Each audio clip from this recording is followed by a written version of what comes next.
Eu estou impressionado, primeiro, com a quantidade de pessoas. É muito bom a gente perceber que num assunto tão fora da nossa rota, né? Porque eu sou historiador, mas para quem não é historiador, essa questão de fascismo há 4 anos atrás, 5 anos atrás, era algo impensado, né? A gente não tinha, era uma coisa de italiano, né?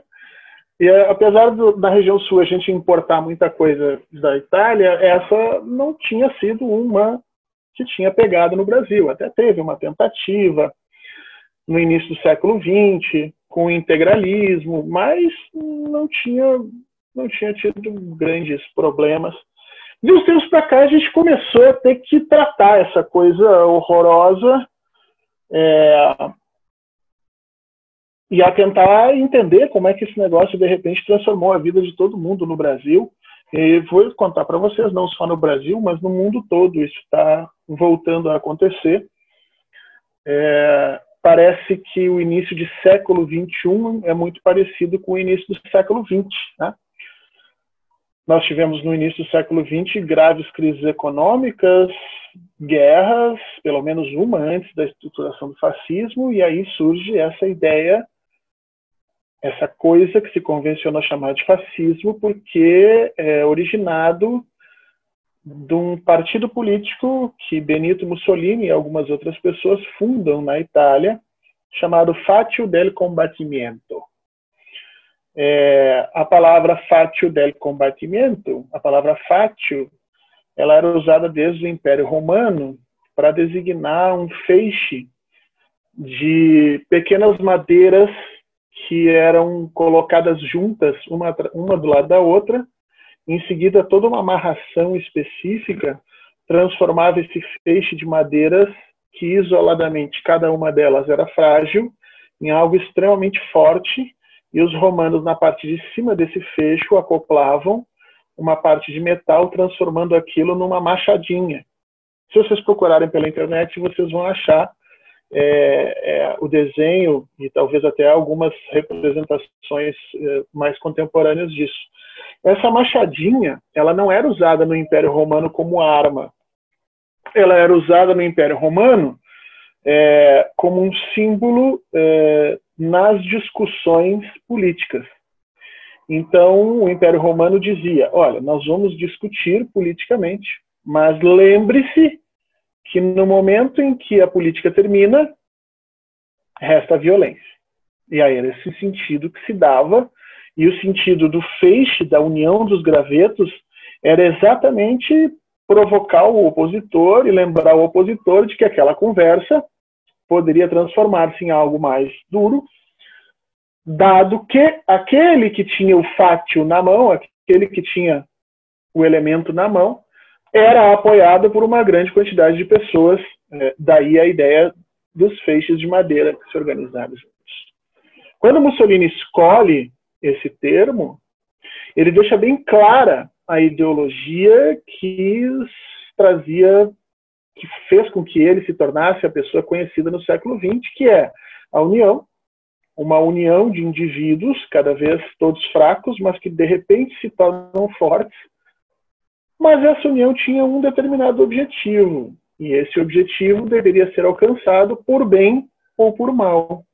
É nesse sentido que o fascismo se diferencia dos outros partidos que surgem no início do século XX, porque ele declara de forma muito aberta que a violência é um método que se tem que usar para atingir as questões e objetivos de poder. Aí surge o termo fascismo, que até então, para nós, não fazia o menor sentido. E eu fico impressionado com os 60 e, nesse momento, são 62, nós chegamos a ter 64 pessoas na sala. É bastante gente. E isso mostra que essa questão do fascismo, ela está tocando as pessoas em diversos lugares do país. Não é uma questão regional, não é uma questão sequer nacional, mas me impressiona que todos nós tenhamos algum sentido, alguma vivência. Eu espero que uma vivência má, mas eu espero que ninguém aqui tenha gostado de encontrar o fascismo, mas que todos nós temos uma vivência, uma experiência com ele. E quando nós pensamos na organização desse curso, Marleide e Mundinha, nós fizemos questão de que no final desse curso a gente pudesse construir um documento escrito, né? Um que a gente pudesse deixar para as gerações posteriores, assim como nos foi deixado uma série de escritos a respeito desse fascismo no século XX. Então, a ideia do nosso curso não é apenas um curso de reflexão, um curso em que você vem aqui assistir alguém falar sobre determinados temas. A gente vai ter muita gente falando sobre eles, muita gente interessante, muita gente diferente. Não sou só eu, não se preocupem, não vai ser sempre essa voz xarope, né? Mas o objetivo é que a gente possa construir um livro e deixar esse livro como um testemunho dos dias horrorosos e tristes que estamos vivendo no Brasil. Pensando nisso, pensando nessa ideia de construção, nós selecionamos um livro para servir meio que de base para o nosso curso, que é um livro, eu não sei se vocês todos conhecem, deixa eu buscar ele aqui. Aqui. Ele é um curso, ele é um livro do... aqui, provavelmente esse aqui.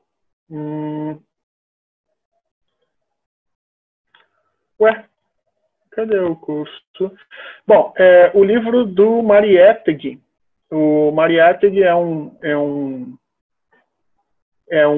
tá aqui. Finalmente. Deixa eu ver se eu consigo compartilhar essa tela com vocês.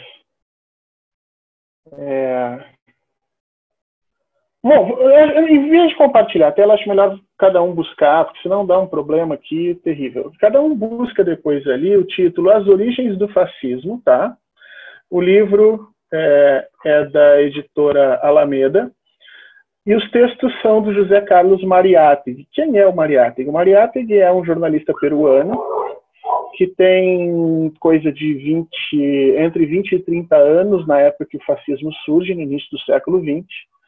E ele acaba indo para a Itália, porque ele era marxista, ele era participante de movimentos populares, ele tinha toda a ideia de transformar o mundo, e com um olhar extremamente acurado, ele escreve em jornais da época a respeito da experiência que ele está tendo na Itália com o surgimento do fascismo.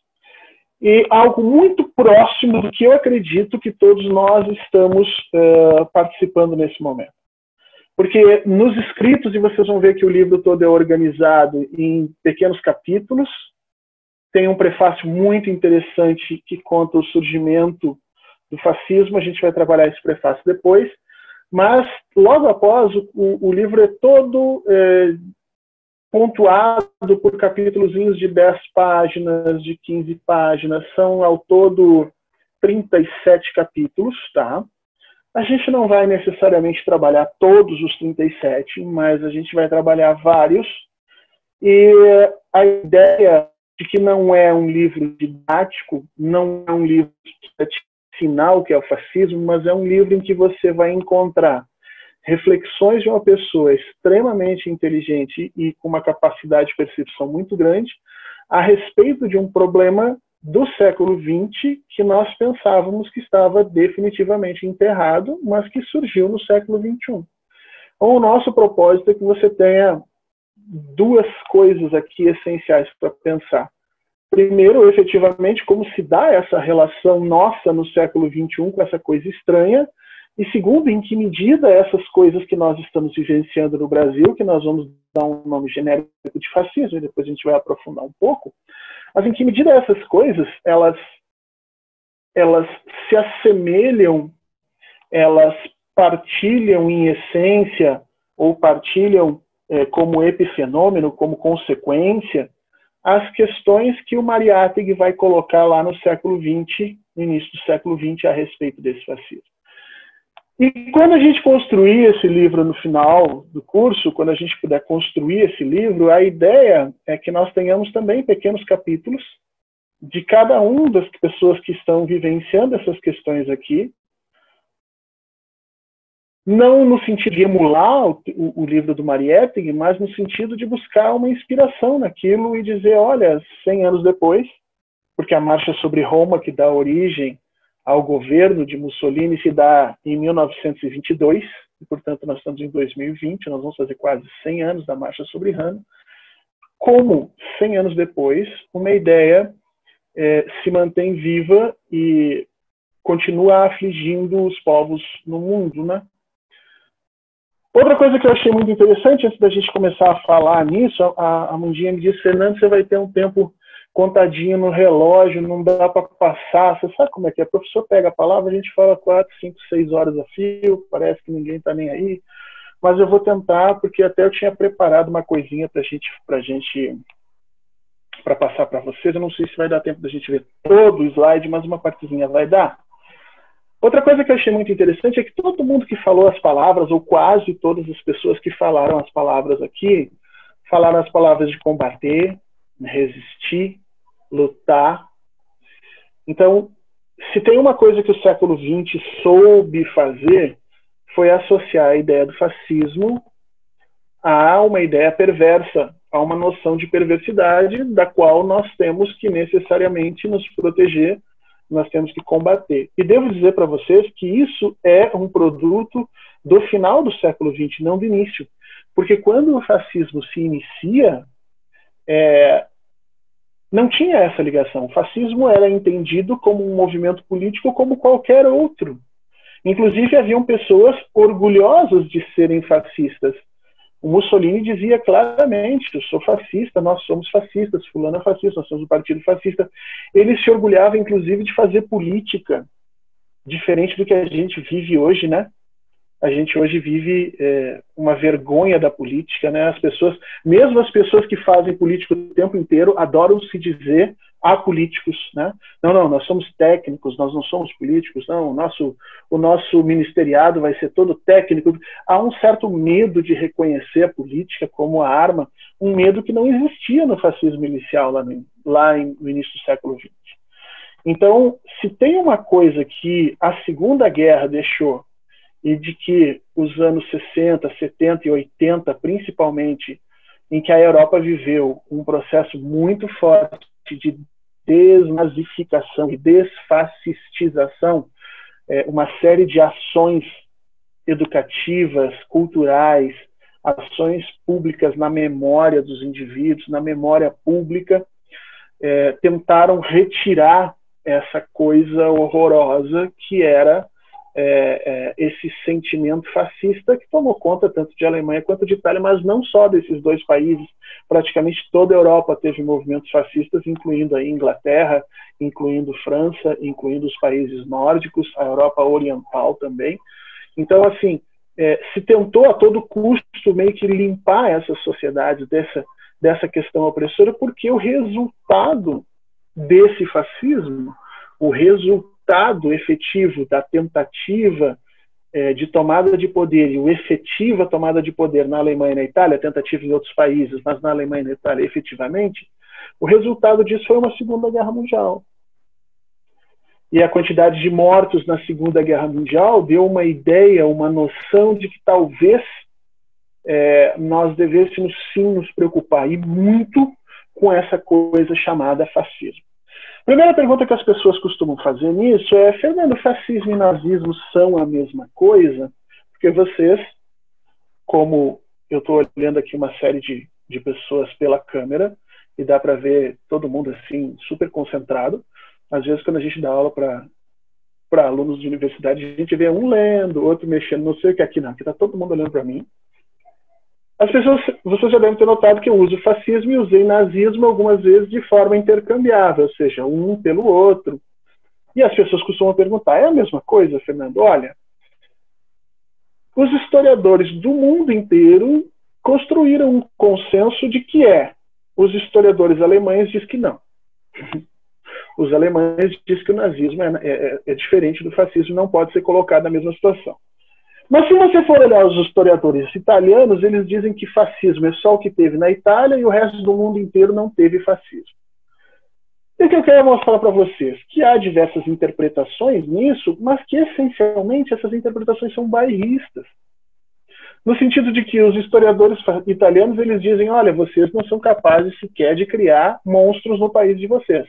Vocês chamem de outra coisa, porque aí não acontece fascismo. Aí acontece alguma outra fascismo, é nostro, é italiani, não se metam. E os alemães dizem a mesma coisa, o nazismo é nosso, os monstros são os nossos, vocês no terceiro mundo não são capazes nem sequer de produzir os monstros de vocês. Tá? E a gente fica discutindo essa questão. Portugal saiu hoje uma matéria muito interessante sobre os grupos neofascistas em Portugal. A Espanha está vivenciando isso, a Europa como um todo está vivenciando novamente isso. Então, quando os historiadores vão se aproximar disso, sempre tem essa questãozinha de puxar a brasa para o seu assado, né? Dizendo, olha, a história não se repete, então vocês chamem de outras coisas o que vocês estão vivenciando, porque não é fascismo. Mas, de uma maneira geral, o consenso dos historiadores que não estão envolvidos nessa questão nacional, ou seja, que não estão preocupados com o seu umbigo, é de que o nazismo é, sim, uma forma de fascismo.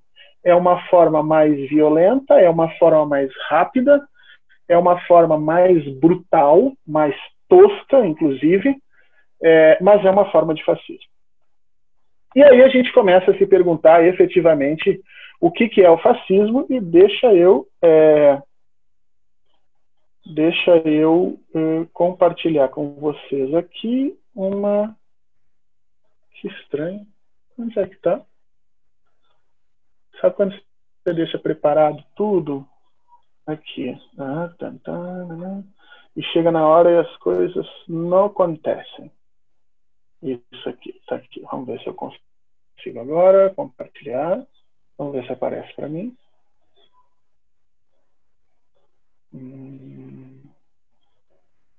Talvez eu tenha que vir aqui e colocar isso aqui. Vamos ver, vamos ver, vamos ver. Não. Estão vendo alguma coisa, não? Sim, tá no pause, no PowerPoint. Aí, funcionou agora? Funcionou, fascismo. Isso. Esse era o que eu tinha preparado para a gente conversar, tá? Para a gente entender um pouquinho do que é o fascismo. E deixa eu ver se eu consigo... Ver se eu consigo passar. Vocês continuam vendo? Sim ou não? Agora não mais. Sim. A tela diminuiu. A gente está vendo aí a sua tela de fundo aí, sua área de trabalho. Então eu tenho que fazer assim mesmo como eu queria. Só que eu não consigo ver vocês. Eu não consigo ver vocês ao mesmo tempo. Mas, enfim. Nós estamos te vendo. Olha aqui, eu achei aqui um negocinho. Muito bom. Agora consegui. Descobri essas coisas, essas tecnologias novas. Bom, vamos lá. Então, quando surge essa questão do fascismo, quando surge esse... Primeiro, assim, o que vocês estão vendo, né? A foto de fundo que vocês estão vendo é uma foto feita para um filme da Leni Riefenstahl. A Leni Riefenstahl é uma diretora de cinema do início do século XX, extremamente famosa, porque ela revoluciona a estrutura do cinema. Ela faz um filme chamado Triunfo da Vontade, que vocês podem acessar no YouTube. Esse filme está lá aberto, inclusive é interessante que vocês depois olhem esse filme. Esse filme é uma ode ao nazismo alemão. A Leni Riefenstahl, ela vai ser contratada pelo governo nazista alemão para produzir uma série de filmes, de pequenos filmes, de filmes mais longos, que enaltecessem o regime nazista e o regime do Hitler. Ela tem um filme sobre a Olimpíada de 36, que quando você enxerga o filme, ele é muito emotivo. Ela era muito boa no que fazia. Ela era tão boa que ela foi premiada pela Academia Norte-Americana depois de morrer. E quando ela recebeu o Oscar pós-mortem, toda a comunidade judaica de Hollywood ficou de costas pro telão onde aparecia o rosto dela, porque apesar de se reconhecer que ela tem uma capacidade, ela transformou o cinema, que na época estava no seu início ainda, era uma das linguagens de comunicação com o público que estava começando a se popularizar. Apesar dela ter transformado essa técnica, ela o fez com o objetivo de enaltecer um determinado governo que, no fim das contas, provocou o Holocausto que nós conhecemos.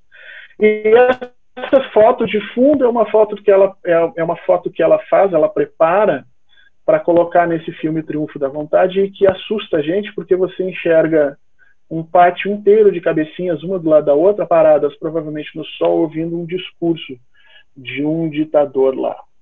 Há um tempo atrás, um amigo que é liberal e dessas pessoas muito críticas me disse que ele achava essa foto muito parecida com os comícios da esquerda. Eu não sei o que ele tem de parecido nos comícios da esquerda, porque nos comícios da esquerda, primeiro, não fica um atrás do outro, não ficam em forma, não estão em silêncio, não estão todos uniformizados, e todas essas coisas são importantes a gente mencionar. Por quê? Porque elas constituem características essenciais do fascismo.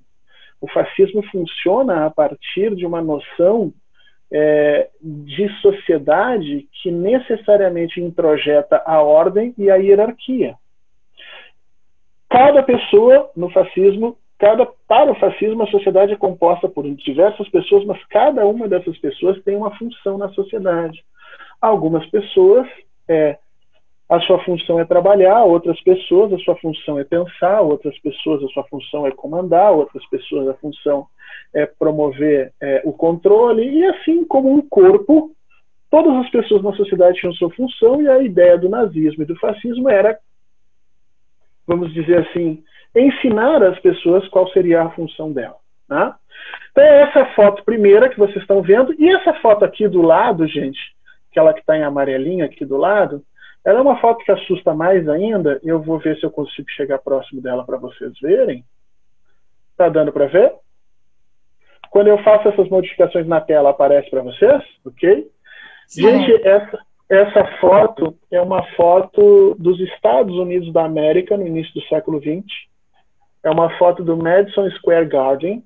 E, portanto, se vocês derem um Google depois no que é o Madison Square Garden, vocês vão ver o tamanho dele. Onde o movimento fascista reuniu uma grande quantidade de apoiadores. Vocês podem ver a parte de trás, inclusive aqui, eles fazendo a saudação fascista.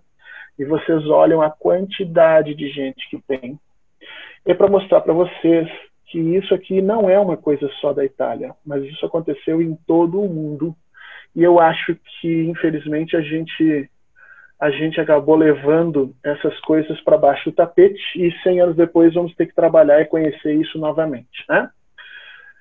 Essa é uma apresentação que a gente montou para dizer assim, olha, inicialmente ali o fascismo surge logo depois da Primeira Guerra Mundial, como uma consequência da Primeira Guerra Mundial, uma consequência essencialmente de duas coisas.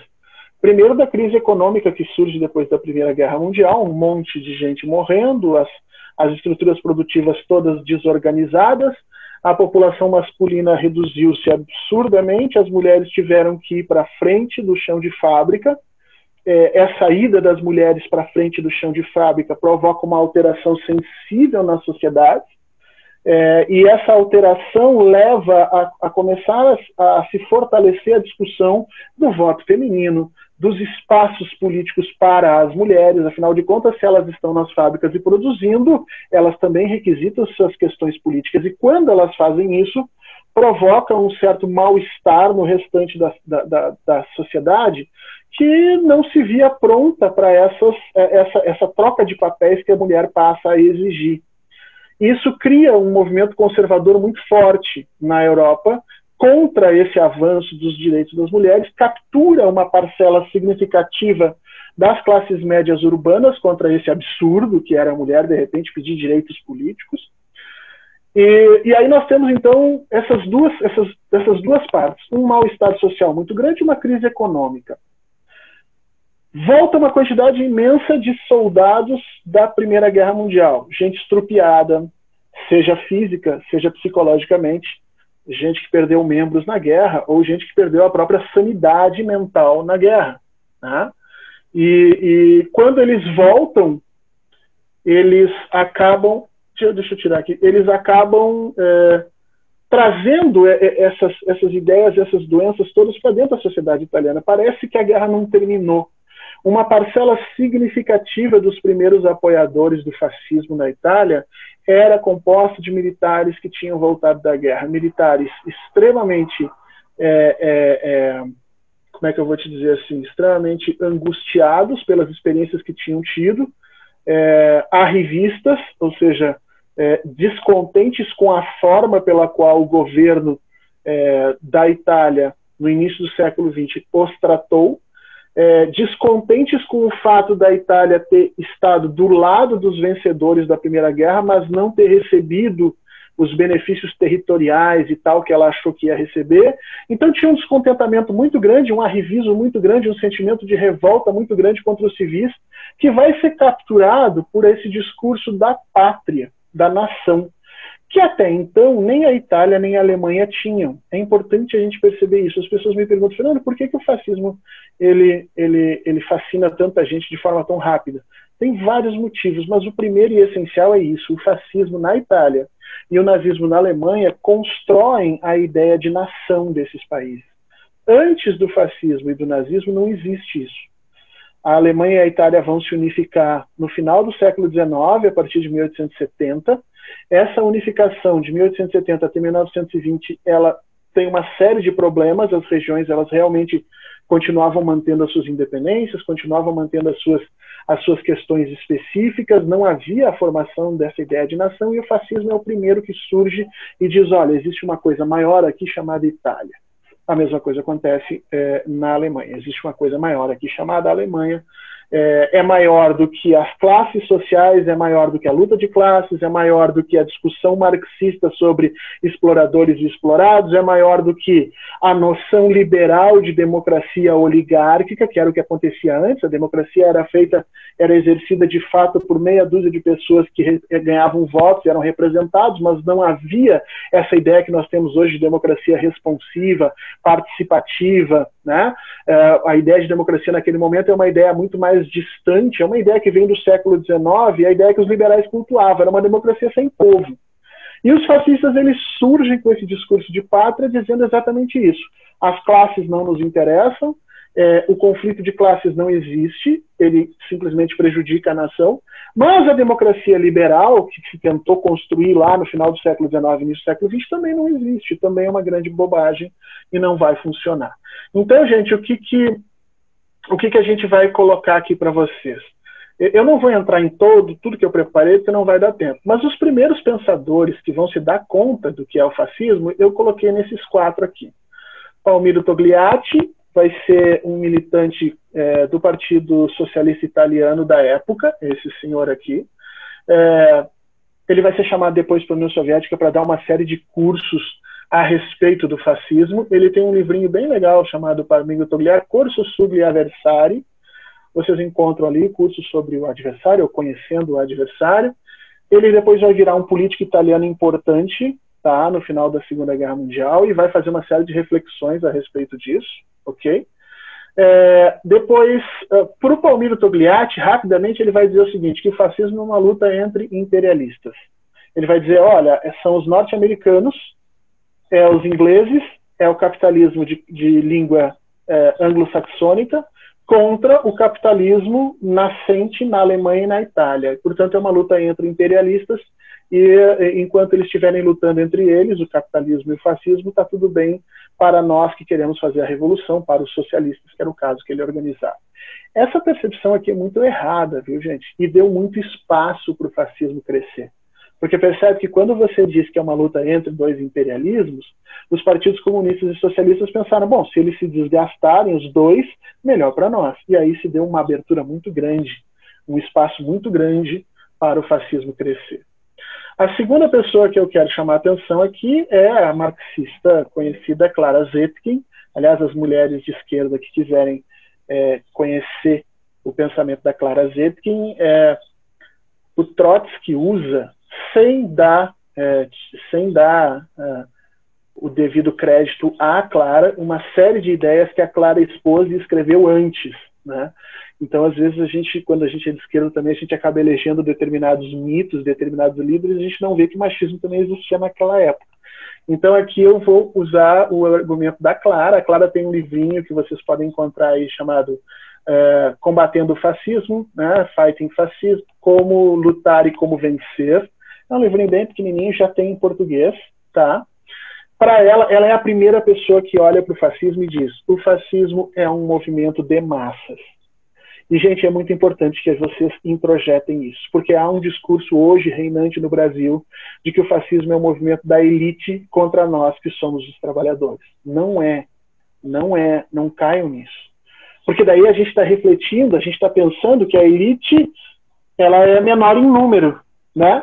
Então, se a elite, e se essa elite de alguma maneira está enganando alguns trabalhadores, nós somos o maior número, basta que a gente tire o véu que está enganando a cabeça das pessoas e traga essas pessoas para o lado bom da força, que é o nosso lado. E nós cometemos enormes erros fazendo isso, porque nós acabamos não entendendo que, primeiro, o fascismo é um movimento de massas e, portanto, sim, aquelas pessoas que votaram em Bolsonaro, elas não votaram enganadas, elas não votaram porque o Bolsonaro enrolou-as. Não, elas votaram porque elas realmente acreditam naquilo que o Bolsonaro defendia, que era uma sociedade sectarizada, uma sociedade em que as pessoas têm os seus espaços, em que a mulher tem que voltar para se preocupar com a família, de que a violência sexual não existe, ou quando ela existe, ela é um problema específico de dentro das famílias, é um problema da vida privada, não é um problema da vida pública, que nós temos que acabar com todos os movimentos sociais, com todas as questões coletivas, com todas as formas de luta pelo trabalho, porque a luta de classes, ela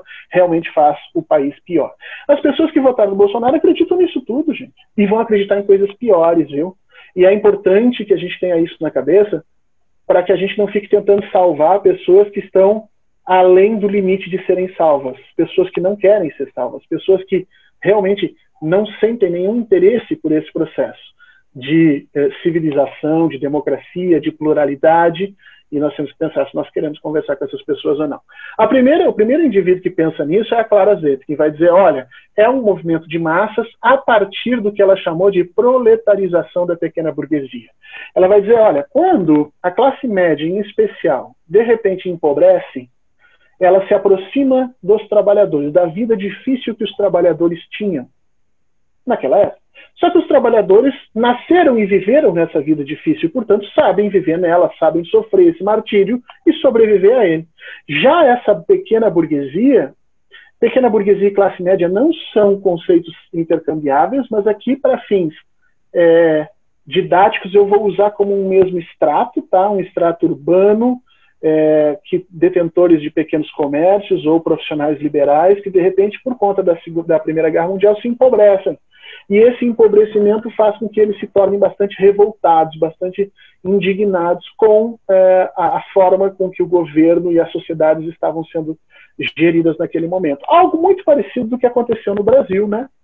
Nós tínhamos um ciclo de crescimento virtuoso até 2013, nós chegamos inclusive a 2013, nós temos pleno emprego no Brasil, a nossa taxa de emprego foi menor do que 5%, isso teoricamente é pleno emprego. E aí uma série de questões que não nos convém aqui, nesse momento não dá tempo da gente discutir, mas uma série de questões nos colocou numa crise tremenda em 2014, 2015, 2016.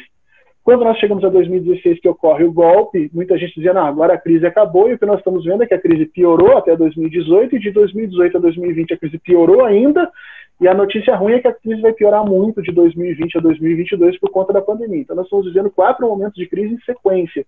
E isso faz com que as nossas classes médias empobreçam. E esse empobrecimento, tal qual acontecia e era delimitado lá pela Clara Zetkin no início do século, faz com que esses indivíduos se revoltem.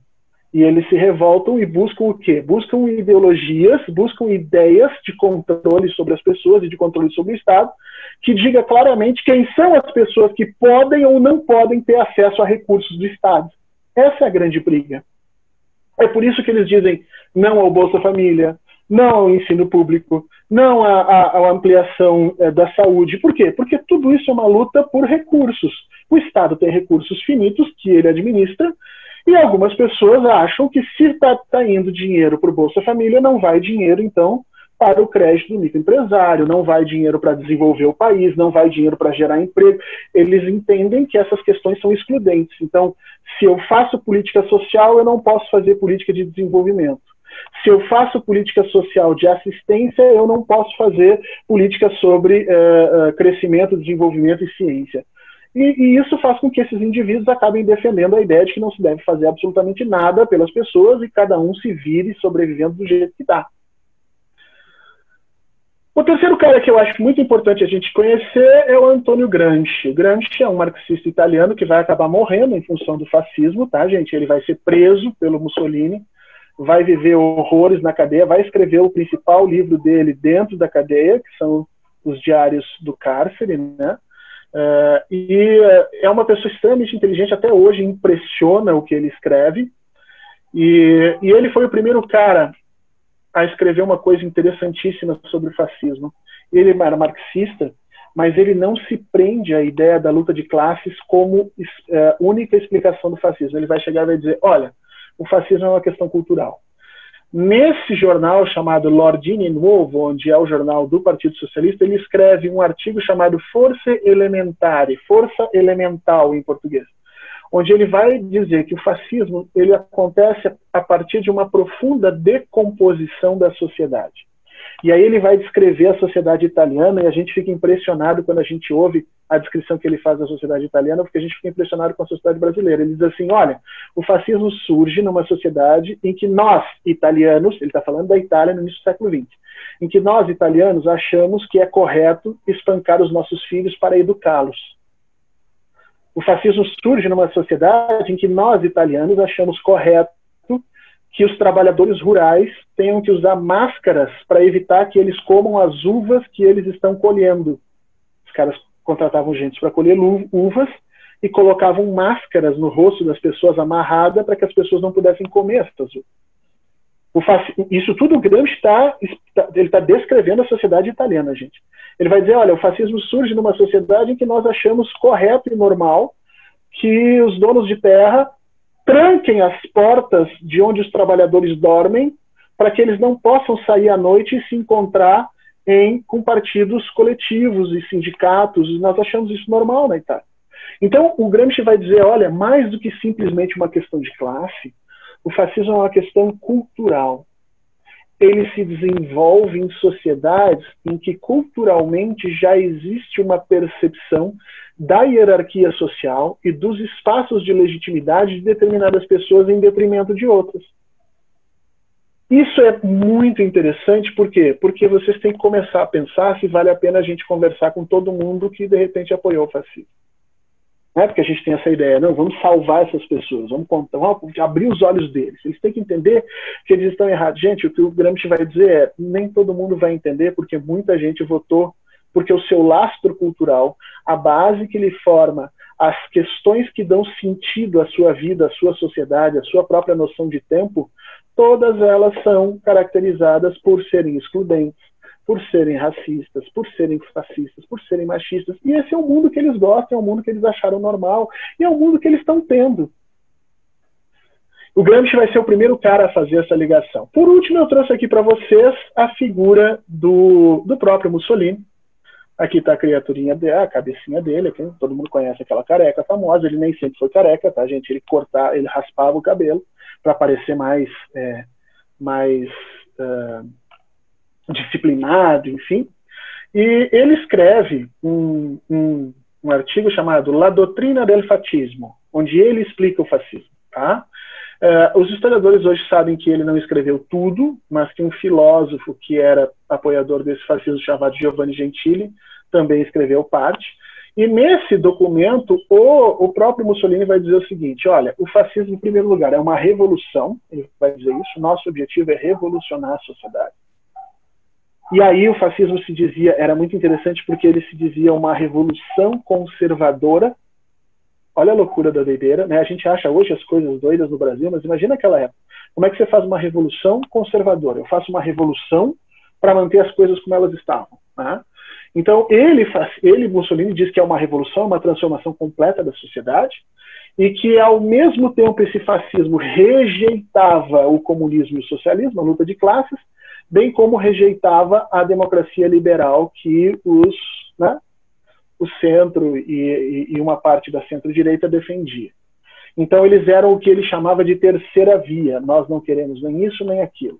Nós vamos construir um Estado por nós mesmos. Tá? Essas são as 3 primeiras visões que a gente vai ter.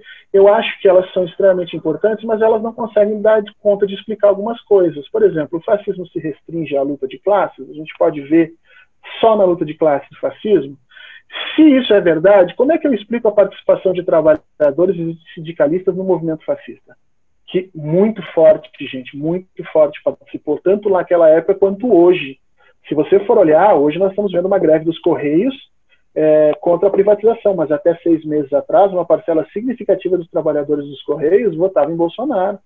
Apoiou, fez campanha contra, e nós sabemos disso. Então, assim, como explicar isso? Algumas perguntas. Aconteceria fascismo sem capitalismo? Ou seja, se não houvesse isso, se nós estivéssemos na União Soviética, tem fascismo nos sistemas de esquerda? Existe fascismo sem democracia? É possível se falar em fascismo sem necessariamente falarmos em uma espécie de acordo conjunto que acaba dando legitimidade a uma pessoa ou outra? Porque isso, no fundo das coisas, é a democracia. Nós usamos o voto, o que o fascismo usa é um outro sistema. Mas ele também se diz democrático. Ele diz, olha, a massa me apoia.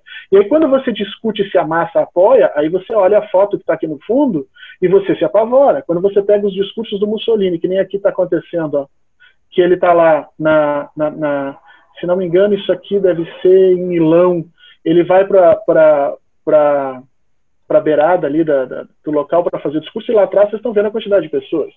Então é impossível que você não perceba que isso aqui é um movimento de massa. E sob essa perspectiva, eles também se arrogam a ideia de democracia. Aliás, o próprio Bolsonaro já fez isso várias vezes no Brasil. Né? Nós ganhamos a eleição, nós vamos governar, vocês estão enchendo o saco, nós somos maioria, Então há essa percepção, só que, claro, não necessariamente como uma percepção da democracia liberal, ok? Eu vou só ficar nas explicações não marxistas, para não tomar muito tempo, e não vamos falar dos autores contemporâneos. Bom, até aqui a gente viu como os primeiros caras que brigaram com o bicho ali no início resolveram explicar ele. Quando termina a Segunda Guerra Mundial e inicia a Guerra Fria, ficou fora de moda falar nos conceitos marxistas. Ficou fora de moda falar em luta de classes. Tudo que os Estados Unidos e a Inglaterra podiam construir de explicações para o mundo e para os fenômenos que não tivessem a ideia da luta de classes, opressores e oprimidos, que não tivessem as ideias do fascismo, eram sempre escolhidas. Isso é a Guerra Fria. Há, além da Guerra Fria, uma disputa política, uma disputa geopolítica e tal, há uma disputa cultural ali. Então, o que aconteceu? Surgiram uma série de explicações para o fenômeno do fascismo que não eram centradas na questão da luta de classes. Então, vamos lá, ó, rapidinho. A primeira dessas explicações é a explicação psicológica. Tá? A explicação psicológica diz o seguinte, olha, para entender o fascismo não basta nós entendermos as sociedades ou as políticas, é preciso conhecer os indivíduos. Porque a semente do fascismo, ela se dá na psicologia dos indivíduos. E o primeiro cara que escreve sobre isso é o Wilhelm Reich. É um psicólogo, psicanalista de origem marxista, tá? Ele discute isso muito nesse livro, A Psicologia das Massas, onde ele vai dizer, olha, as características do fascismo, em primeiro lugar, são: há uma interpolação entre os mundos públicos e privados, e por isso que o fascista quer ficar controlando o corpo dos outros, né?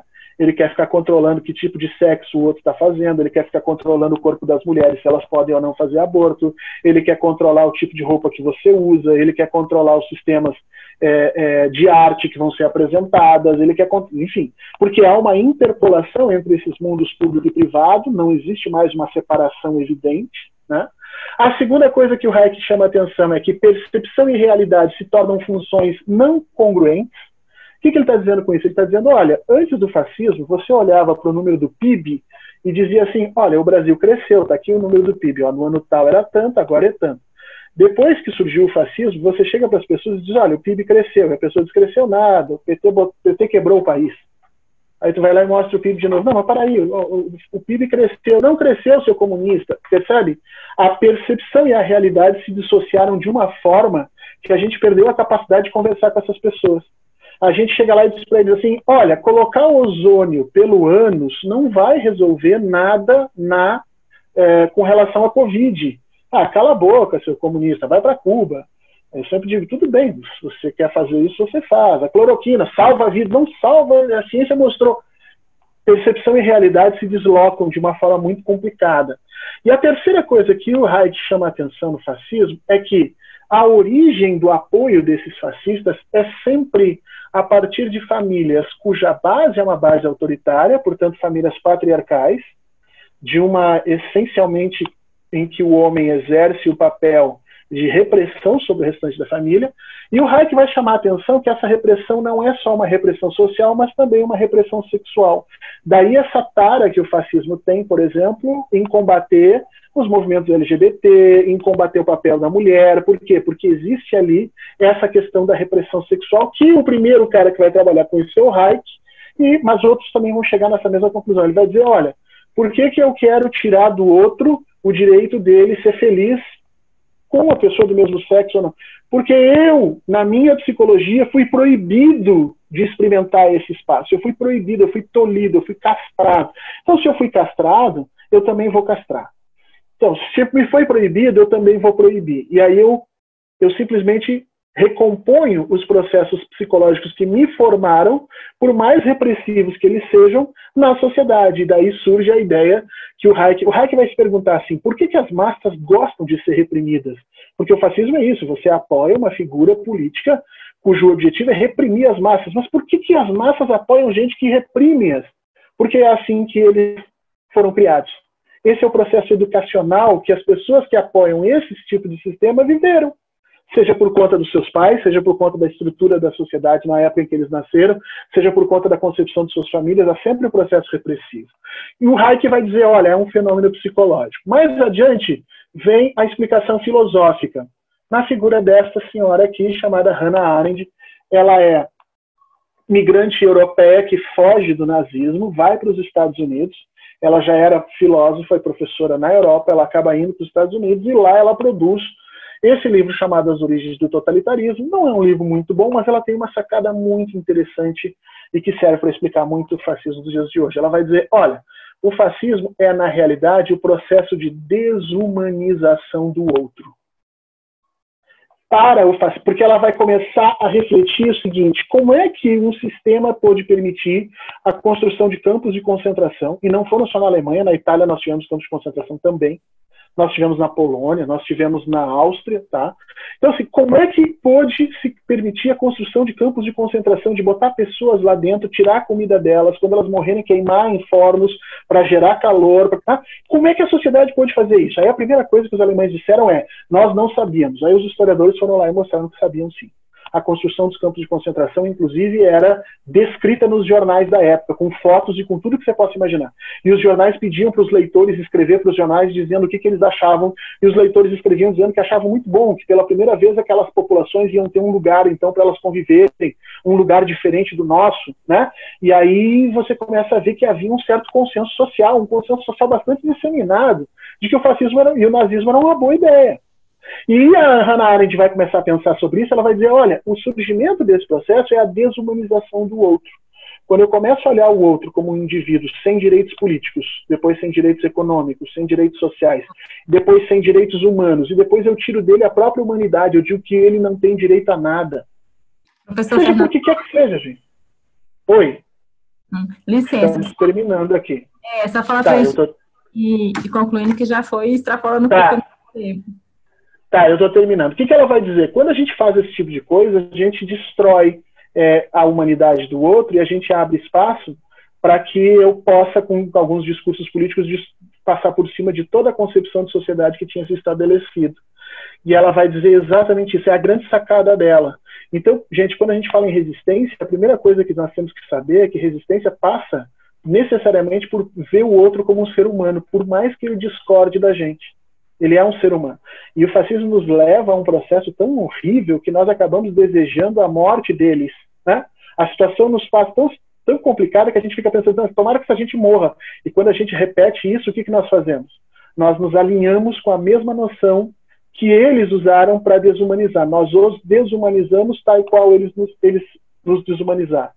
E aí nós chegamos ao fato de que, em vez de resistir, nós estamos fortalecendo o fascismo. Depois nós temos a ideia do fascismo como cultura, tá? O Georges Mosse vai escrever esse livro, A Crise da Ideologia Germânica, ele vai estudar lá a Alemanha e vai dizer, olha, o nacionalismo vai surgir no século XIX como um antirracionalismo, vai haver no final do século XIX e início do século XX a noção de pátria, né? E tudo isso é cultural, tudo isso é socialmente construído, tudo isso tem a ver com os indivíduos que estão naquele momento vivendo a história e tudo isso faz parte do fascismo. E a última forma é o chamado componente moral. Isso vai ser feito por este indivíduo chamado Renzo De Felice, talvez a pessoa que mais estudou o fascismo na história. Ele escreveu uma biografia do Mussolini que tem 23 volumes. É impressionante o que esse cara fez, é um historiador italiano. Só que é o seguinte, ele é muito criticado porque chega no final do estudo dele e ele acha o fascismo uma coisa assim não tão ruim, não tão feia. Ele vai dizer que o fascismo são dois. O primeiro é o movimento, ou seja, as ideias do fascismo, essa ideia de pátria, de desenvolvimento, de união. O Renzo De Felipe diz, não, isso tudo é bom, isso tudo é legal.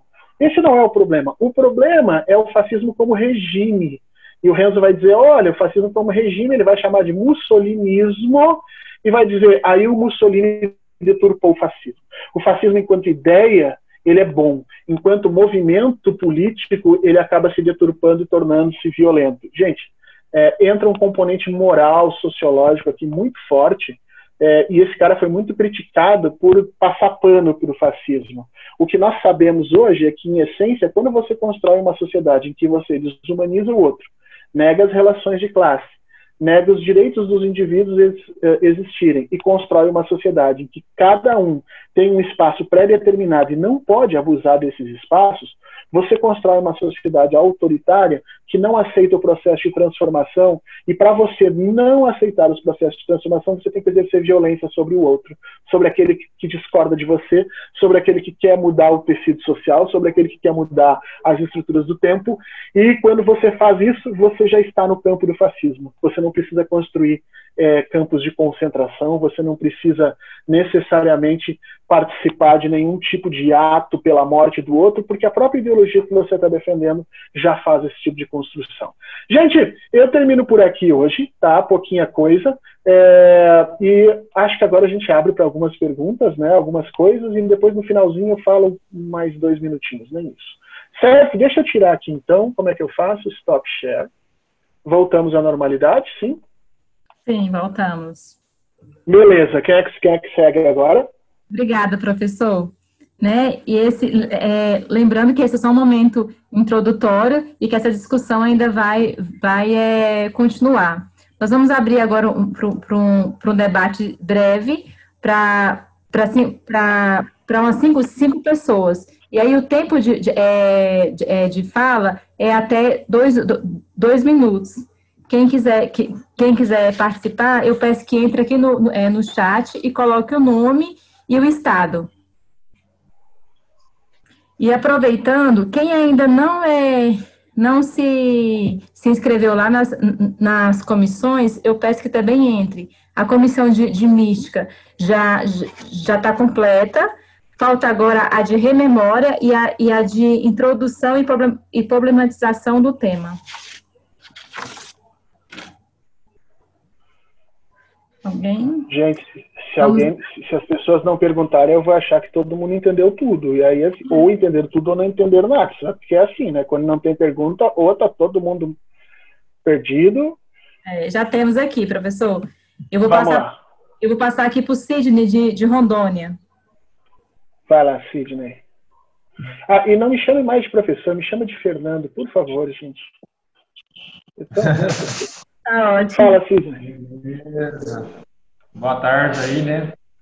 Eu gostaria de perguntar para o Fernando, por exemplo, esse tema aí é um tema bastante complexo, né? Embora só a introdução, mas, por exemplo, se tem uma outra fonte, um filme ou um documentário para a gente assistir, né?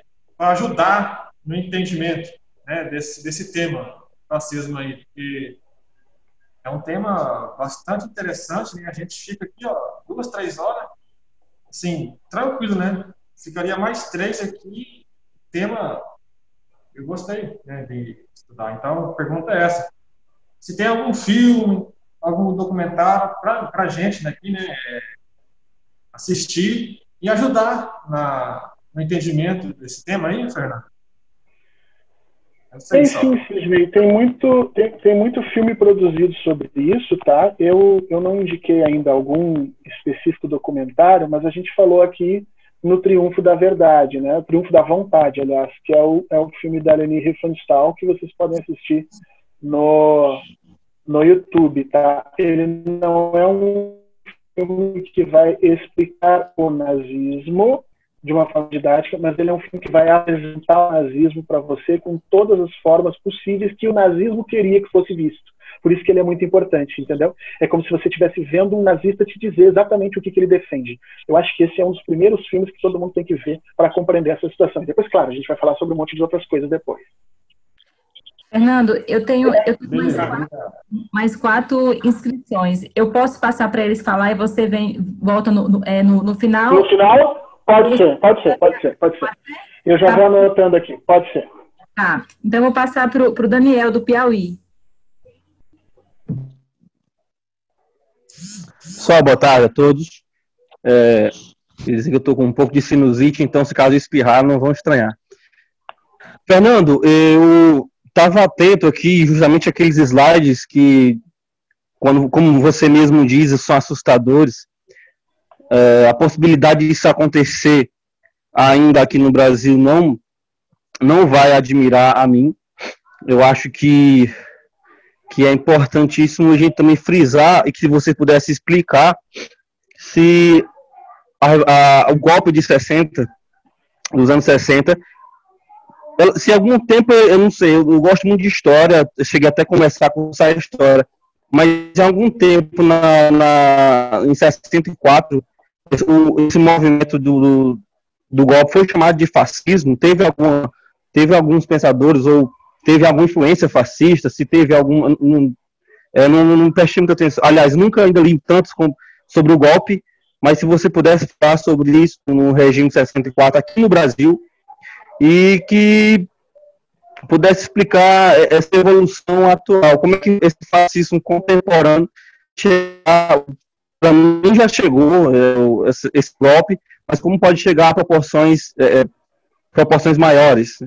Se você explicasse um pouco mais sobre isso aí, se teve alguma influência fascista em 64 e qual é o caminho que esse pessoal tá seguindo para chegar a proporções maiores, que eu acho que possa, infelizmente.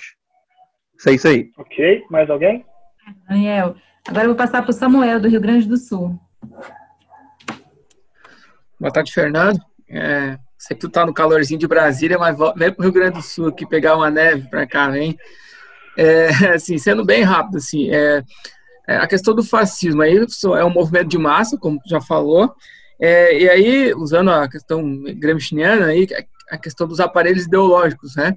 Como é que o fascismo se apropria, né, desses aparelhos ideológicos, assim, seja a igreja, né, do aparelho do Estado, né, especialmente da comunicação, porque provavelmente a comunicação tem um papel, assim, né, nesse domínio das massas, de espalhar a ideia fascista. Como é que né, se deu nesses movimentos históricos e ainda se dá ainda? Okay. Mais alguém? Minha internet aqui cortou, falhou um pouco aqui do Samuel. Eu vou passar agora para o Bruno, do Pará. Quem mais? Oi, Fernando. Isso. Oi, Fernando. Então, eu fico me perguntando aqui, a cabeça revirando, tentando traduzir para os dias de hoje. E aí a gente está vivendo um processo de greve dos Correios, que é uma outra categoria, né, de trabalhadores, e tenho percebido nas redes sociais uma movimentação, um material que os coloca como se eles fossem os culpados das consequências que eles estão sofrendo agora pelo governo, sabe? Por exemplo, eles queimaram a bandeira do PT, eles fizeram a Armínia e voltaram no Bolsonaro, sabe? Uma espécie de criminalização da própria categoria por estar sofrendo o que está sofrendo agora. Então, quase como um sentimento de revanchismo, e até por parte da nossa esquerda. Eu fico me perguntando, será que isso também não é não faz parte de uma estratégia, se não é um pouco de reflexo da desumanização do outro, da outra categoria? Se isso não inviabiliza a nossa falta de empatia, de solidariedade com o outro, isso não pode ser considerado como um braço de estratégia para que esse movimento de esquerda e democratas e tudo mais possa não se unir. Fico pensando se isso não pode ser um reflexo também do fascismo nos dias de hoje. Uhum. Oi. Agora, Mais uma, né? Sim. Agora eu vou passar... Tem mais dois, Fernando. Eu vou passar para o Rogério do Ceará.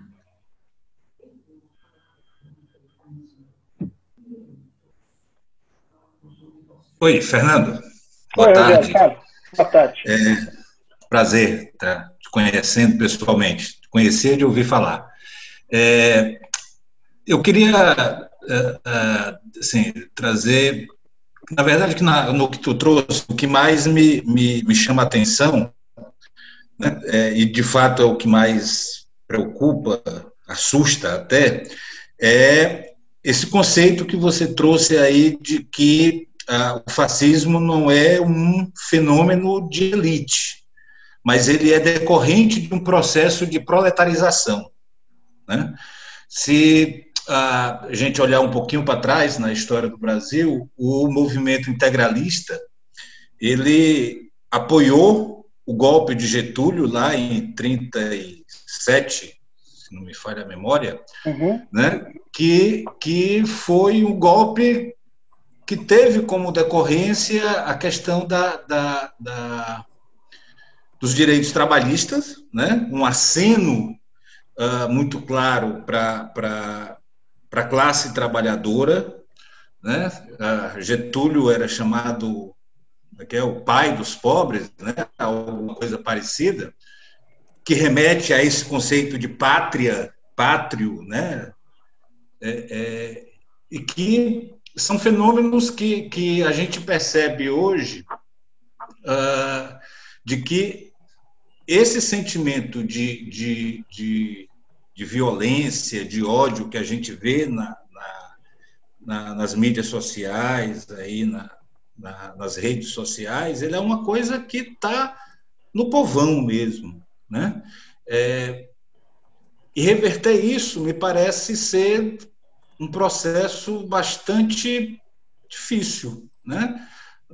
Na medida em que a gente olha, diz, agora, mas nós conseguimos conquistar a classe trabalhadora depois de muita luta, depois de um tempo, um projeto democrático popular, e isso em apenas 13 anos fez água, ao ponto que uma parte do proletariado abraça essa candidatura aí do Bolsonaro e abraça com tanta força, né, que dá suporte a esse viés do fascismo aqui no Brasil. Óbvio que não é a mesma coisa que foi na Itália, não é a mesma coisa do integralismo, mas tem uma forte, uma base cultural, uma base ideológica aí que me parece que são semelhantes, né? Eu queria que você trouxesse um pouco essa reflexão de como que esse fenômeno do fascismo atualmente, né, que ameaça a nossa democracia, que ameaça as liberdades, que ameaça as conquistas humanitárias, né, que nós tivemos aí nas últimas décadas, como é que ela, de fato, se enraiza no nosso proletariado. É um pouco isso. Muito obrigada. Eu vou passar agora, professor, para o Nelson de Tocantins. Fernando!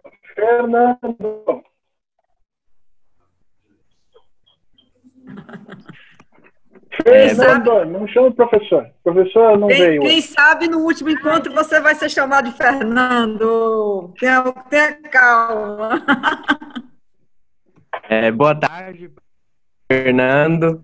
É, brincadeira, mas eu queria fazer uma pergunta em relação que, quando a gente toca no assunto, né, que o fascismo é um movimento de massas e o trabalhador, ele abraça essa causa, né, por exemplo, e Gramsci mesmo falava que o trabalhador, se ele não é ingênuo, né, ele não é ingênuo e ele realmente acredita naquilo, ele votou no Bolsonaro por acreditar no que o Bolsonaro fala. Então, e aí você fala em determinado momento que a gente não... Às vezes, será que compensa? Para a gente pensar se compensa ter um diálogo com esse trabalhador, né? Mas e aí, se a gente não busca o diálogo e, ao mesmo tempo, a gente, quando você toca no ponto também que a gente... Quando a gente fala, tomara que morra, a gente também não é uma coisa pedagógica, né? Tomara que morra. Se a gente também pode desejar a morte deles, como que a gente vai lidar com esse trabalhador que não por ingenuidade apoia um projeto fascista? Ok. Era isso? Fernando, aí para o senhor aí, nós vamos, para você, nós vamos liberar agora 10 minutos, tá? Tá bom. Vamos lá. Então, sobre os filmes, a gente já falou, eu quero que vocês assistam, sério, para o próximo encontro que vocês assistam o Triunfo da Vontade, tá? Choquem-se, é isso que eu vou dizer para vocês, choquem-se, permitam se chocar com aquilo. Eu quero que vocês assistam e se lembrem o tempo todo que aquilo ali é uma diretora que trabalhava para o nazismo, mostrando o nazismo, tentando fazer uma peça de propaganda, tá? Segundo, o golpe de 64 foi fascista? Olha só, não. Já digo de imediato que não. A gente tem que tomar um cuidado, porque a gente começa a usar o termo fascista para tudo, a gente usa como um tijolo que joga no outro. Então vem o pessoal do PSDB fascista, vem no ZB fascista, e a gente acaba perdendo a força desse termo, tá? Existem diferenças entre sistemas autoritários, sistemas ditatoriais, existe diferença entre uma direita conservadora e uma direita fascista, tá? Existem várias diferenças, mas eu acho que a mais significativa que eu posso te dar é a seguinte: no regime de 64, todos eles são brutais, todos eles torturam, todos eles matam, tá? Mas assim, no regime de 64, quem te torturava, te matava, te prendia, era um agente do Estado. Era o soldado, era o policial, era o delegado, mesmo que eles estivessem infiltrados, mesmo que eles fossem contratados para aparecer, né? Porque 64 tem um monte dessas coisinhas que eles faziam como sistemas de inteligência, são sempre funcionários do Estado. No fascismo, o fascismo tem uma coisa interessante que a gente vai discutir mais adiante no curso, que é a promessa de compartilhamento do poder, do monopólio de repressão do Estado. A gente sabe que o Estado ele tem um monopólio de repressão. Então, se você tentar bater em alguém, é crime. Se um policial te bater, ele está cumprindo a função dele, né? A gente até discute no Brasil quanto ele pode te bater, né? Alguma coisa ele pode. Agora, se ele é demais, a gente começa a questionar. E aí as pessoas podem questionar conforme a sua cor da pele, né? Pessoas brancas podem questionar bastante a agressão. As pessoas negras, o policial pode entrar, dar um tiro nas costas do filho dela dentro da casa e vai dizer que, poxa, foi... Então, tem essa coisa nojenta, mas é o monopólio de violência do Estado. O Estado tem. No fascismo, o que o fascismo promete? O fascismo promete partilhar esse monopólio com todos os seus apoiadores.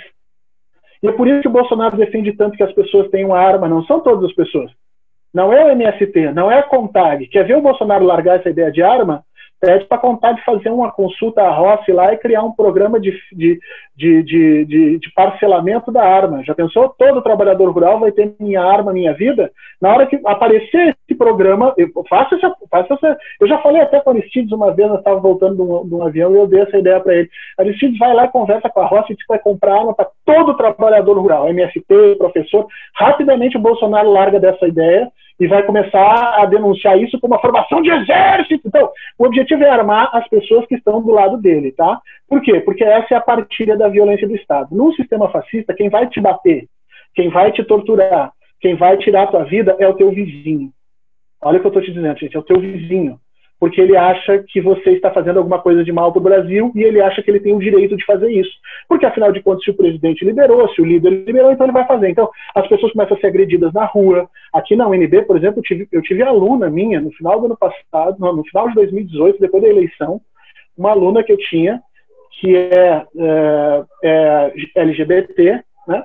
Ela chegou em aula chorando, desesperadamente chorando, E quando nós conseguimos, a Karl May descobriu o que ela estava fazendo, ela nos contou que a partir daquele dia ela ia começar a chegar na aula de vestido e decote. Mesmo ela não gostando disso, ela se constrói como uma figura mais próxima do que nós vemos do estereótipo masculino. Ela não usa decote, ela é muito bonita, mas ela não usa nada disso. E ela disse que a partir daquele momento ela ia usar, porque ela estava na parada de ônibus e passou um carro com alunos da UNB e agrediram ela verbalmente, disseram a ela que iam fazer estupros corretivos nela, porque agora que o Bolsonaro tinha assumido, não tinha mais esse negócio de sapata, que ela ia aprender a gostar de homem nem que fosse na marra. E ela começou a chorar e disse, Fernando, eu vou me travestir, vou me vestir de mulher, como eles querem que eu me vista, para escapar dessa violência. Entendeu? A violência passa a ser uma ferramenta de todo o apoiador desse sistema. Então, esses são regimes fascistas e por isso que ele é tão perigoso, por isso que ele é tão complexo. Regimes ditatoriais, você tem que ter medo da função do Estado. Ah, mas em 64 tinha muita gente na sociedade civil que denunciava. Tinha. Mas uma coisa é denunciar, outra coisa é a criatura entrar na tua casa, ou entrar no teu carro e te encher de porrada porque você está usando o vermelho, porque você levantou uma bandeira de um coletivo qualquer, porque você está beijando o teu namorado ou a tua namorada no lugar errado. Então, assim, cuidado. 64 não foi fascista, tá? Pode evoluir o sistema de hoje? Pode. Pode, e não só pode, como está evoluindo. Né? Nós estamos lutando para que não evolua todos os dias, a gente denuncia a violência, a gente expõe a violência, a gente reafirma direitos, a gente vai para a rua. Se a gente não fizer isso, essa coisa vai crescer de um jeito absurdo e daqui a pouco... Veja bem, gente, nós hoje, no dia de hoje, a imensa parcela da população brasileira está naturalizando 110 mil mortes por Covid. Hoje, nós naturalizamos 110 mil mortes por Covid. 110 mil mortes são quase 5 ou 6 estádios de futebol cheios. Vocês lembram quando aconteceu aquele desastre da Gol lá, do voo da TAM, que morreram 200 e tantas pessoas? Vocês lembram quantos jornais nacionais foram feitos e quantas pessoas fizeram de homenagem? Hoje já são 112 mil mortos e a sociedade brasileira acha que não está nem aí. Então nós já estamos nesse processo de desumanização e desnaturalização e, portanto, sim, nós temos que entender o fascismo como um perigo muito grande e ele pode, sim, evoluir para uma coisa horrorosa. E eu não tenho nem condições nesse momento de prever. Terceira pergunta. Como o fascismo se apropria dos aparelhos ideológicos e qual o papel da comunicação? Vamos lá. Se apropria dos aparelhos ideológicos por quê? Porque, essencialmente, esses aparelhos ideológicos não são democráticos. Não são democráticos e inclusivos. Vai olhar o judiciário. Vai ver a quantidade de mulheres que tem no judiciário. Vai ver a quantidade de negros que tem no judiciário. Vai ver a quantidade de indivíduos LGBT. Você já entrou numa sala de audiência de um juiz e ele está usando as correntes, por exemplo, das religiões afro? Já viu isso? Ele usando aquele monte de corrente da religião afro? Nunca. Agora, os crucifixos, as bíblias estão todas lá. Não estou questionando a Bíblia e o crucifixo, eu estou só te dando a ideia de quão ele não é inclusive, como ele não é plural. Como essas instituições não são inclusivas e não são plurais, elas acabam sempre sendo ocupadas por indivíduos de classe média, quase sempre média urbana, brancos, patriarcais, obviamente, né, heterossexuais, cristãos, católicos, e todo esse processo gera uma homogeneização no pensamento das instituições. Vai olhar quem são os nossos delegados, vai olhar quem são os nossos promotores, e se tu for olhar isso, vai ver que quase todos eles vêm da classe média. E a classe média é exatamente, segundo a própria Clara Zetkin e o próprio Gramsci, é dessa classe média que emerge esse sentimento revanchista contra a mudança. Então, as instituições pouco nos ajudam nessa questão da luta contra o fascismo, porque elas são uma das primeiras que acabam caindo nessa tentação de usar os seus poderes, de usar os seus espaços para transformar a sociedade no que elas acham que é o melhor. Então, quando você vê um Delteu Dallagnol dizendo, não, eu vou lutar contra a corrupção para melhorar o Brasil, ele não tá, a força dele é que ele não está mentindo. Ele realmente acha que o que ele está fazendo é melhorar o Brasil. Só que assim, ele é completamente burro, ele é incapaz de entender os diversos pontos de vista. Mas ele realmente acha, e a força e a fraqueza do fascismo é sempre o mesmo. Eles são incapazes de compreender o ponto de vista do outro. Isso é uma força porque eles sempre parecem verdadeiros, nunca parecem falsos, diferente dos neoliberais. A gente ouve um neoliberal falando, a gente percebe que ele sabe que aquilo ali não vai funcionar, mas um fascista não. Um fascista tem verdade na sua fala. Ele acredita naquilo. Isso é muito perigoso. A segunda pergunta que você faz, qual o papel da comunicação? Todo. Quando o fascismo se inicia lá no início do século XX, é exatamente o momento em que o rádio está surgindo. E qual é a função do rádio? Quebrar o monopólio da palavra. Antes do rádio, você só conseguia entender as coisas na sociedade por meio dos jornais. Então, os jornais, os jornalistas, quem escrevia nos jornais, eram as pessoas que eram lidas, que eram ouvidas. E aquele ponto de vista era passado para a população. Além dos jornais, você tinha a igreja, os padres, que eram muitas vezes consultados na política para entender o que estava acontecendo e o que não estava acontecendo. Quando surge o rádio, de repente passa a ter um outro sujeito que está falando o dia inteiro sobre as questões do país, da economia, de não sei do que. Quem está falando? Quem está dispondo do meio para falar, que era o rádio. E isso rompe com os padrões de comunicação da época, trazendo novas vozes. Vozes que são dissonantes, mas que também essa dissonância não necessariamente quer dizer uma melhora, mas vozes que passam a disseminar e a defender determinados pontos de vista que caíram no que caíram. E nós estamos vivendo exatamente a mesma coisa no momento de hoje com as redes sociais. O que as redes sociais fazem com relação à televisão? Exatamente o que o rádio fez com relação ao jornal. Rompe o monopólio da fala e dá voz a uma série de pessoas que não passaram pelo crivo das nossas elites. Porque quando você ia escrever num jornal, você passava pelo crivo de uma universidade, depois um editor, depois leitores, depois a elite que gostava ou não gostava do que você estava escrevendo. Você tinha que aprender o português, você tinha que ter... Agora não. Agora basta você abrir um canal no YouTube, um canal, uma página nas redes sociais, o presidente dizer que você é um cara que tem que ser ouvido, e de repente os caras têm 150, 200, 300 mil seguidores e a palavra dele vale. Gente, isso é muito perigoso, seja para ele, seja para nós. Percebe que nós temos hoje no campo de uma centro-esquerda uma figura como Felipe Neto, que de repente passou a ser ouvido em tudo no Brasil. Esses dias eu vi a Folha de São Paulo fazendo um pedacinho da sua capa, porque o Felipe Neto tinha postado um tweet em que ele criticava a série Friends, que foi uma série da década de 90, que atualmente ninguém... Aí o Felipe Neto critica a série Friends e a Folha de São Paulo coloca isso na capa. Tu percebe como nós estamos perdidos? As pessoas perderam completamente qual é a referência do que é importante e o que não é, o que deve ser dito, o que não deve ser dito, quem deve ser ouvido e quem não deve ser ouvido. Entendeu? Uma pessoa doutora em algum determinado assunto, ela é contestada por uma criatura que não tem o mínimo conhecimento e que defende a cloroquina. E as pessoas vão ouvir, porque parece que isso é democracia, parece que isso é inclusão, parece que isso é diversidade, mas na realidade o que nós estamos vivendo é uma tremenda desorganização dos nossos padrões de realidade, de correção, de entendimento, e disso se beneficia claramente o fascismo, como se beneficiou lá atrás da questão do rádio. Tá? A outra pergunta é a questão dos Correios, né? Se essa desumanização que nós fazemos com o outro não acontece hoje, também não está acontecendo na esquerda. Tá, e é por isso que é tão importante a gente conversar sobre fascismo, por isso que é tão importante essa jornada formativa. Porque quando a gente acha que a gente está combatendo o fascismo, na realidade a gente está retroalimentando ele. Quando eu passo, e gente, a gente é humano, eu não quero botar a mão na consciência de ninguém. Eu sou um dos caras que em diversos momentos digo, essa gente tem que morrer. Sabe? Porque essa gente está fazendo um mal tão grande para todos nós, que chega uma hora que você olha e diz assim, ó, que se exploda.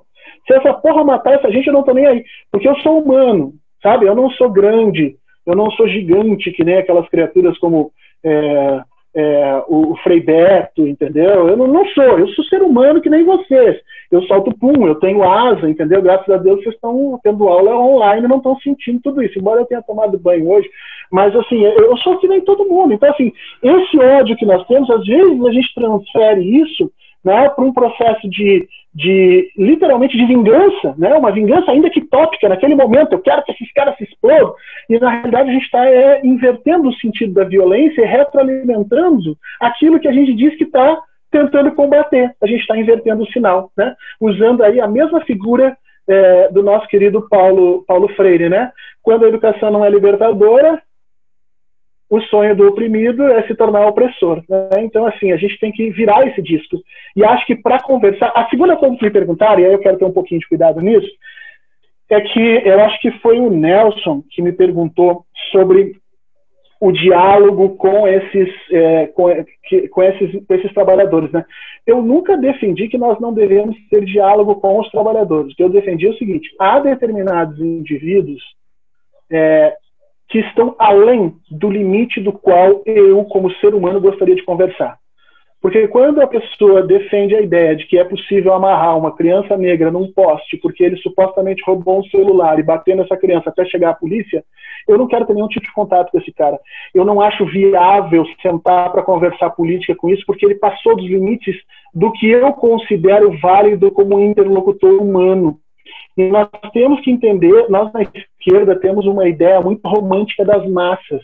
A gente acha que as massas são sempre detentoras de bondade, de correção, de qualidades, e quando elas eventualmente erram, elas erram porque foram enganadas, porque foram... A gente na esquerda tem que entender que o fascismo nos mostra que o ser humano é brutal, que o ser humano pode ser perverso, que o ser humano pode ser completamente além daquilo o que a gente imagina que seja o mínimo de humanidade que as pessoas têm. E é nisso que eu quero que a gente reflita.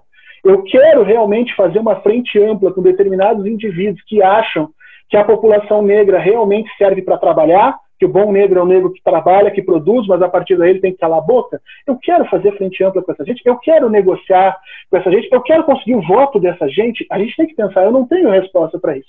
Mas eu só quero que vocês reflitam para tirar esse processo de romantização das massas, que eu acho que é a grande coisa que o fascismo traz para a gente no século XX. Porque até então, no século XX, todas as nossas teorias botavam todas as qualidades maravilhosas nas massas, e é isso, o socialismo é isso. A democracia é isso.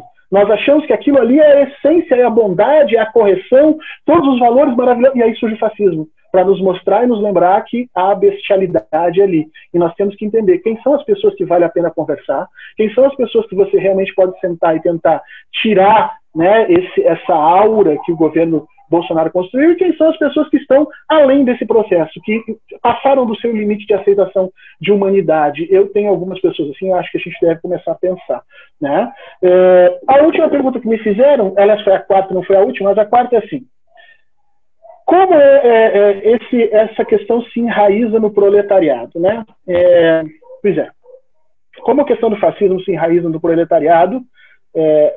A gente falou em proletarização da pequena burguesia, e eu começo dizendo o seguinte: não há fascismo se não existir antes uma crise distributiva na sociedade.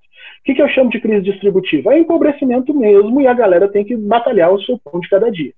E aí o Estado é detentor de uma quantidade de dinheiro absurda, detentora de uma quantidade de fatores econômicos, não só dinheiro, mas monopólios, concessões, licenças, áreas que podem ser utilizadas para agricultura, para mineração, para não sei. O Estado tem tudo isso, e os grupos sociais que estão empobrecendo voam em cima do Estado, literalmente, para tentar se apropriar dessas possibilidades. É por isso que o Bolsonaro está liberando garimpo no norte. Você está entendendo que os garimpeiros apoiaram? Porque é exatamente isso. Empobrecendo, tá bom, vamos tirar ouro dessa porra aqui. É por isso que está destruindo a Amazônia, é por isso, entendeu? Porque os grupos sociais estão lutando pelos fatores econômicos, pelas ferramentas econômicas que o Estado detém. Isso é característico da crise distributiva que nós estamos vivendo, que começou a partir de 2008. 2008 e 2010 nós tivemos uma crise mundial imensa. No Brasil vai refletir em 2013, final de 2013, início de 2014, e agora a gente está pegando o grande problema disso. Então não há fascismo sem haver essa crise distributiva. Essa crise distributiva chama muita gente para buscar esses espaços do Estado. Você lembra, por exemplo, que no governo Lula, no auge do governo Lula, não era complicado a gente convencer as pessoas de que o Bolsa Família era importante. Já estou terminando. Não era já estou terminando. Eu vi o desespero aí em cima. No governo Lula não era difícil a gente convencer as pessoas, porque tinha muito dinheiro. Hoje, as pessoas já estão dizendo, não, mas não é todo mundo que tem que receber, porque tem muito vagabundo. Por quê? Diminuiu a quantidade de recursos econômicos que as pessoas têm acesso, as pessoas vão brigar por isso. Aí vem a questão, como é que isso se enraiza no proletariado? Bom, o Marx vai dizer, olha, só se enraiza no proletariado a partir da ideologia, a partir do momento onde as classes altas enganam o proletariado para fazer esse proletariado acreditar que o projeto fascista é um projeto que vai se colocar. Eu sou contra esse argumento. Eu sou contra o argumento da burla, que eu chamo de argumento da burla. O que é isso? A gente imaginar que o trabalhador foi enganado e por isso que ele virou fascista. Não. Toda vez que nós estudamos o fascismo, nós temos que entender que tem uma galera que pode ter sido enganada, sim, mas tem uma galera muito clara que está achando muito bom o que está acontecendo, que votaria nele de novo sem maiores problemas, mesmo sabendo de tudo o que está acontecendo. E a gente tem que ter noção disso. A gente tem que ter noção que não é porque o indivíduo é trabalhador que ele é proletário. E aí entra a noção de classe em si e classe para si, que os marxistas vão colocar, né? O trabalhador, para poder se consolidar como sujeito político, ele tem que entender o seu papel na sociedade e, a partir daí, se convencer do processo de mudança que ele precisa fazer. Só por ser trabalhador, ele não está do nosso lado. É isso que o fascismo mostra.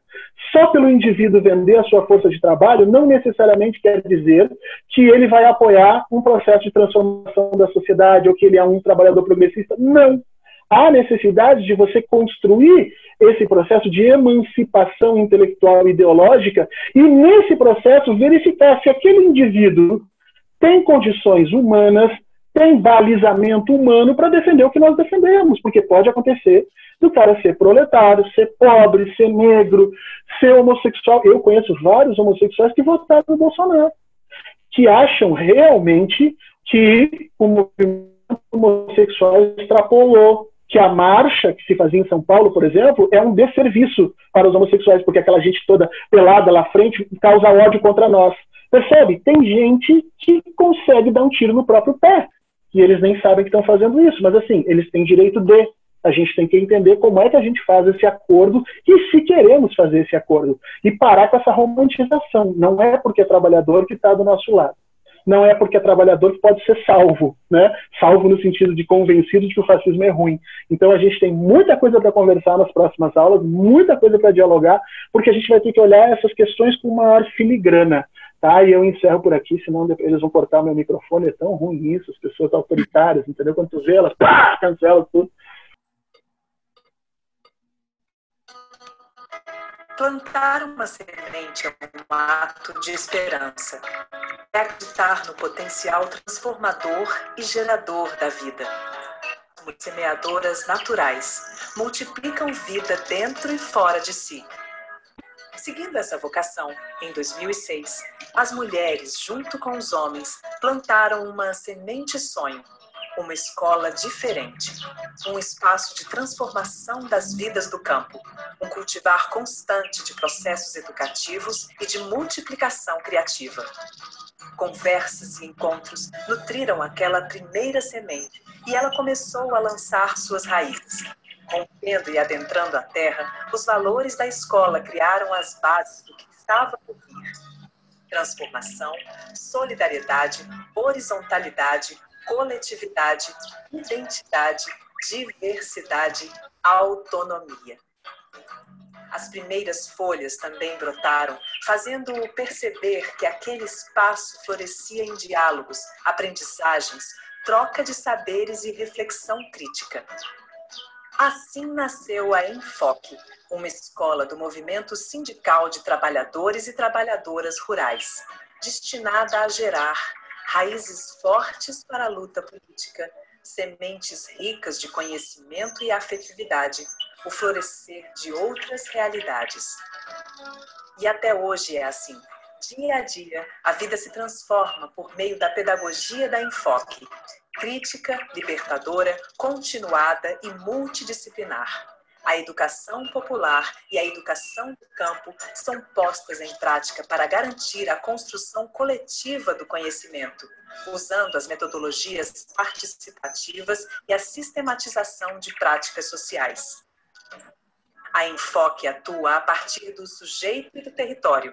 Tem solo fértil para a transformação de realidades e para a emancipação.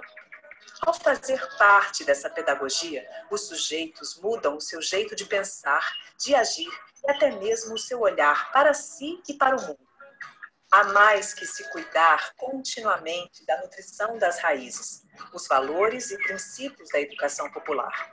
E também garantir a abundância dos frutos, sujeitos conscientes para a construção de novas sociabilidades e para a transformação de suas realidades. Como as plantas bem sabem, uma semente só não faz um cultivo.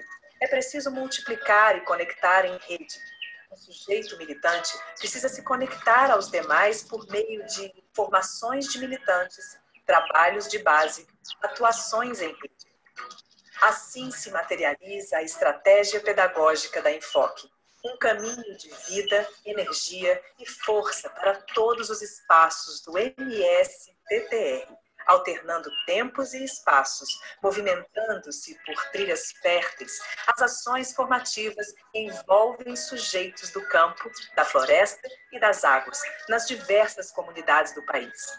Plantar as sementes da educação popular, assim como regá-las, é o trabalho fundamental da rede de educadores e educadoras populares da Enfoque. Agora, a árvore frondosa e bonita é a Enfoque. Um dia ela brotou de um sonho semente e gerou frutos. Sujeitos críticos que reconhecem em si e nos demais o potencial para criar um mundo mais justo, ético, igualitário e respeitoso. A árvore e seus frutos seguirão se multiplicando, valorizando saberes e nutrindo o solo para mais e mais sementes brotarem.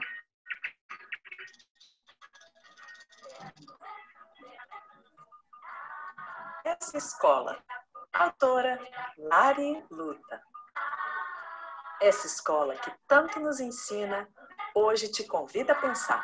São 13 anos de ousadia, uma hora vai incomodar. Tanta gente saindo do lugar, das caixinhas que querem nos enquadrar, a escola vem e faz tudo revirar. Tem gente que passa por ela sem nada mudar, mas tem gente que se olha por dentro e se põe a rever todo o seu caminhar, reequilibrar. E a zona de conforto, essas são a maioria, mas é impossível quantificar. Não se mensura o imensurável, nem a matemática vai explicar. São as pequenas revoluções que acontecem a cada dia. São elas que dão sentido para a escola continuar. E ela vai continuar, incomodando, é claro, e estimulando mudanças reais. E seguirá semeando, resistindo e cultivando afetos leais. A escola é dentro da gente, e dentro da gente ela vai ficar. E aqui dentro ela já fez morada, e isso ninguém vai mudar. Um salve a essa escola, e um viva a educação popular, que por nós será defendida. É nossa bandeira e ninguém vai calar. Se muito vale o que foi feito, mais vale o que virá. Viva a Enfoque!